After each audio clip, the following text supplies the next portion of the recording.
پاکستان کی کوششوں سے بالآخر امریکہ اور ایران کے درمیان معاہدہ ہو چکا ہے۔ اس سے نہ صرف ان دو ممالک میں امن ہوگا بلکہ پوری دنیا نے سکھ کا سانس لیا ہے۔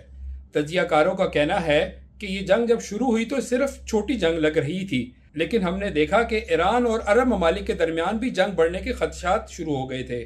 اس کے علاوہ جو خام تیل کی بڑھتی قیمتیں تھیں اس سے بھی دیگر ممالک کافی زیادہ پریشان تھے۔ صرف پاکستان میں اگر آپ دیکھیں تو پیٹرول کی قیمت 420 روپے فی لیٹر تک پہنچ چکی تھی۔ اس کے علاوہ کھاد کی قیمتیں بڑھ رہی تھی اور بھی دیگر خطرات لاحق تھے جس سے کافی زیادہ دنیا پریشان تھی۔ لیکن اب امریکہ اور ایران کا معاہدہ ہو چکا ہے۔ تجزیہ کاروں کا کہنا ہے کہ اس معاہدے کے بعد دنیا ایک امن کی شکل اختیار کر چکی ہے۔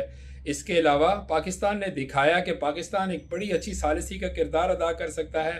پاکستان نے بہت اچھی سفارتکاری کی اور اس سے دنیا بڑے نقصان سے بچ گئی۔ اس خبر کی مزید تفصیل جاننے کے لیے وی نیوز کی ویب سائٹ کا وزٹ کیجیے۔